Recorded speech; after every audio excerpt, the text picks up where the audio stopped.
So I've been playing BO2 since its release day. I even have this stupid Nuketown pre-order bonus. Put that thing in a frame! I've played so much zombies that I know some of the most stupid information you could even imagine about this game. Listen, playing Transit for 3 months only to get fucking die rise? Are you kidding me? Whoever did the wiring around here sure fucked it up. It's not like everything I know is necessarily useless. It's just like, why do I know this? In this video, I'm going to share my bountiful amount of important information that I know about this game. Truly priceless pieces of information you couldn't even live without. I don't even know how you begin to fucking breathe without this information. Let's start with Transit, or just Green Run. Northern Hemisphere. If you could imagine, Cold War zombies didn't actually invent mantling for zombies. Because in Bus Depot, you can actually stand on some of these trash cans, or even jump right over them. Why would you want to do this? I don't know, but you can. Bus Depot is a really difficult area, so if you can manage it, you can jump over these cans to maneuver a lot more. It's just like Cold War. I love operators. I just don't know how you could play the game without knowing this. Like, are you even playing the game? Do you play Bus Depot? Hey, do you play fucking Bus Depot? Moving on, we have the tunnel. What the fuck? Nobody stays at the fucking tunnel? Do you want the MSIT's team? Because I don't. Next stop is the diner. And there's not really anything to look at here. Like, why am I even up here? Okay, well, next stop is fucking farm. Over at the entrance of this house, you can actually stand on these railings, similar to the trash cans at the Bus Depot. Although I don't really see how these things can help you that much, like, compared to the trash cans on Bus Depot. Put these things in F tier. Well, that's not all for the railings. You see, if the box is here, you can actually perform a well-timed crouch jump to buy the box early without opening the door.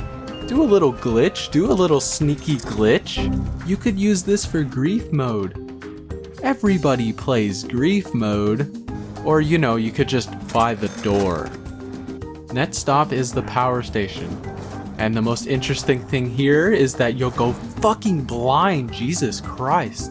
Oh, and the bus left me. Well, at least I have Tombstone.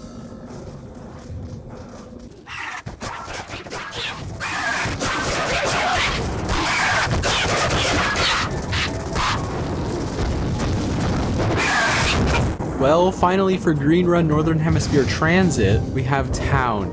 And actually there's nothing interesting here. There's nothing here at all. You can't buy a single gun here unless the bus or the box is here. Fuck it, give me the MSIT's team.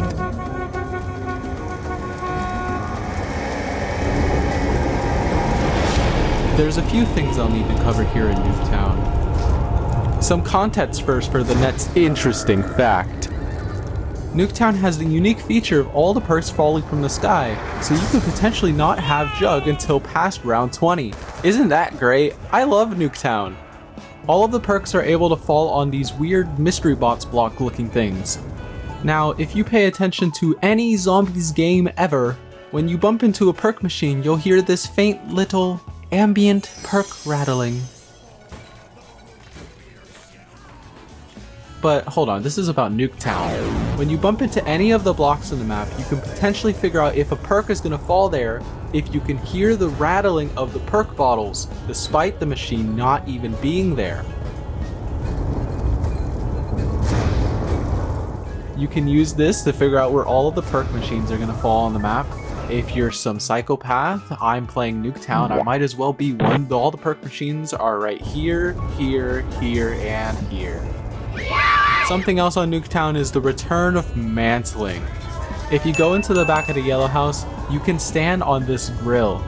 Stand up here and look down on everyone else, wishing they could stand on the grill. Now for some of the smaller details in Nuketown. The things that will really make you appreciate that this map exists. In the yellow house garage, you can knock over this bike that's on the wall. It's fun and silly. I always do this every game. The Richtofen TV in the greenhouse, you're able to shoot the screen and break it. All of the bullets make little funny sounds. I always do this every game. Right next to it is this little decoration. You can knock it over and play with it. It's a little physics object and you can throw it all around the room. I always do this every game. Lastly is this electric box in the spawn area. You're able to throw a grenade at it and destroy it. Doesn't do anything. I always do this every game. You know, Nuketown Zombies, it's always been one of my personal favorites. Definitely one of the maps of all time. The next map is... The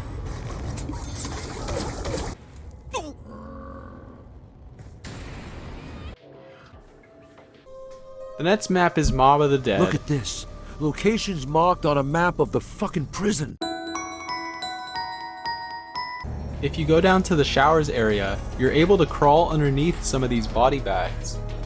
You can use this to escape, like the trash cans. I love the trash cans. Let's go back to transit.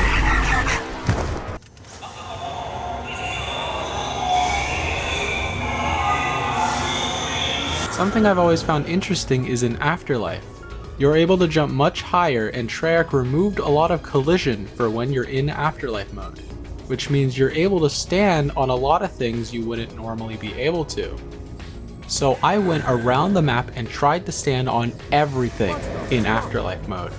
What I found is these crates in the docks, the crates on the roof, the crates on the bridge, and interestingly, the warden's desk and the table where the playing part spawns. Lastly for mob is my favorite, mantling.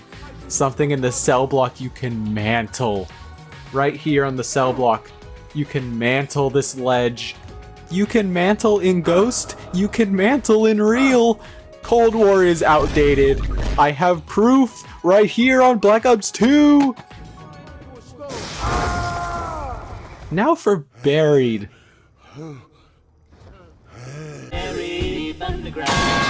In this map, they added the Paralyzer, which gives you Minecraft Creative Mode. It just lets you fly around everywhere.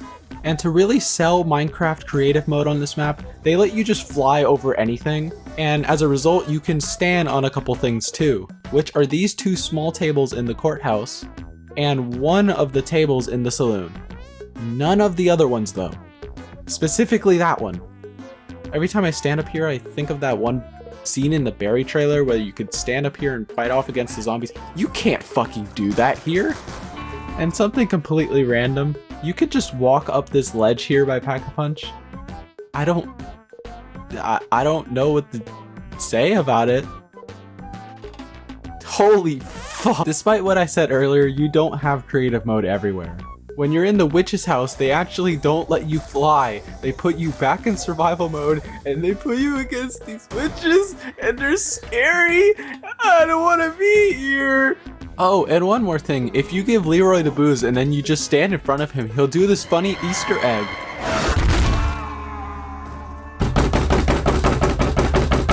Origins. When upgrading the Ice Staff, you won't be able to shoot these gravestones with the Boomhilda. Likewise, you can't use any explosives on these gravestones either. They're a specific type of fragile, where they're immune from explosions, but not bullets. I don't know how that works. Something you wouldn't expect to see is that the loose change Easter egg on all the perk machines works on the Pack-a-Punch machine.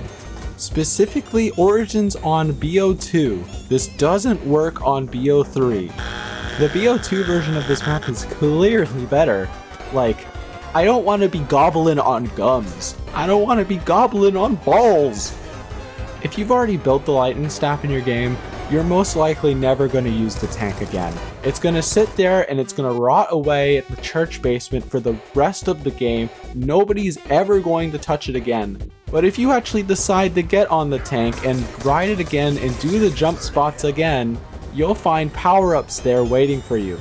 Nobody knows this because nobody willingly rides the tank after getting the lightning staff. Oh, and the most important thing on the map, if you get a sniper and aim right here on the map, you'll find this funny secret. Okay, that's all I have. Make sure you study. You'll have a quiz on this next week. See ya!